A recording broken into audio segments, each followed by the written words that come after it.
Hi!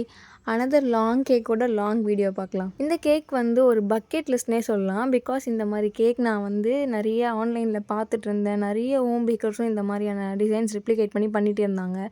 என்னடா எல்லாருமே பண்ணிகிட்டே இருக்காங்க, நம்ம எப்போ ட்ரை பண்ண போகிறோம் அப்படின்னு யோசிச்சுட்டு இருந்தப்போ தான் எனக்கு இந்த சான்ஸ் கிடச்சிது. இந்த கேக் வந்து நான் எப்படி பண்ணேன்றதை ஃபுல்லாகவே சொல்கிறேன். அண்ட் இது யாருக்காக பண்ணேன்றதை கடைசியில் சொல்கிறேன்.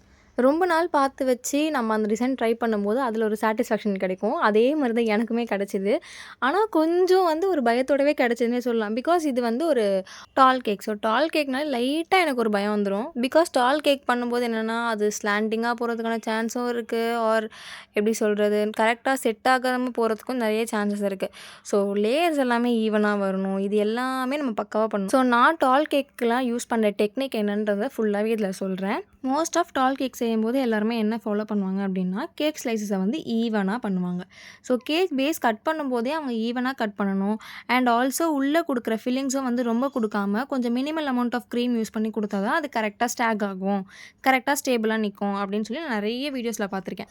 இது எல்லாம் பார்த்தும் நான் எனக்கு வந்த மாதிரி தான் பேஸை கட் பண்ணி அடுக்கி வச்சுட்டு இருந்தேன். ஸோ வீடியோ ஸ்டார்டிங்கில் நீங்கள் பார்த்துருந்தா உங்களுக்கு நல்லாவே தெரிஞ்சிருக்கும். நான் ஸ்டார்டிங்கில் சும்மா ஒரு ரேண்டமாக ஒரு ஸ்லைசஸ் வச்சு எப்படி இந்த கேக்கை வந்து ஆர்டராக எடுத்துகிட்டு போகலாம். பிகாஸ் மேலே நம்ம கம்ப்ளீட் பண்ணும்போது டாப் லேயர் வந்து ஈவனாக இருக்கணும்.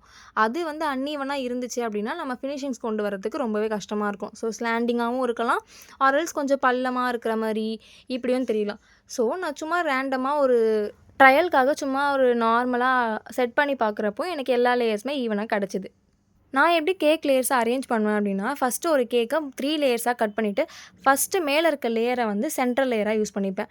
அண்ட் தென் செகண்ட் லேயரை பேஸ்க்கு யூஸ் பண்ணிவிட்டு லாஸ்ட் லேயரை தான் வந்து மேலே ஃபஸ்ட்டு லேயராக யூஸ் பண்ணுவேன். இப்படி பண்ணும்போது நமக்கு ஃபினிஷிங்கும் கரெக்டாக வரும். அண்ட் தென் வந்து மேலே இருக்க லேயர் என்ன தான் கொஞ்சம் டேமேஜாக ஆகிருந்தாலும் அதை சென்டரில் வச்சு நம்ம கவர் பண்ணிடலாம். மோஸ்ட் ஆஃப் நான் இந்த ட்ரிக் தான் ஃபாலோ பண்ணுவேன். நமக்கு கேக்கும் பக்காவாக கிடைக்கும். எப்போ கேக் பண்ணாலும் இந்த ஒரு மிஸ்டேக் மட்டும் எப்பவுமே பண்ணிடாதீங்க. டைம் இல்லைன்றதுனால அவசரமாக க்ரம் கோட் மேலேயே நீங்கள் மெயின் கோட் கொடுக்குறத பண்ணவே பண்ணாதீங்க. ஃபஸ்ட்டு க்ரம் கோட் பண்ணி அதை ஒரு ½ hour ஆகுது ஃப்ரிட்ஜில் செட் பண்ணதுக்கப்புறம் தான் நம்ம மெயின் கோட் கொடுக்கணும். அப்படி இல்லைனா கேக் ஒழுங்காக வராதா அப்படின்னா கண்டிப்பாக வராது. ஃபினிஷிங் கரெக்டாக வராது. அதை தான் சொன்னேன். ஸோ எல்லா டைமும் பண்ணுற மாதிரி நானும் இந்த டைம் ஒரு சொதப்பல் வேலையை பண்ணேன். அது என்னென்னா க்ரீம் இதே மாதிரி தான் எனக்கு வந்து லாஸ்ட் டைம் ஒரு கேக்கு காண மாதிரி எனக்கு இந்த டைமும் க்ரீம் ரொம்பவே சொதப்பிடுச்சு. நமக்கு தான் பேட்ச் ஒர்க் ரொம்ப ஈஸியாக வருமே அப்படின்னு சொல்லிட்டு பேட்ச் ஒர்க் பண்ணிகிட்டே இந்த வீடியோவை எடுத்ததில் பாதி வீடியோவை காணும்.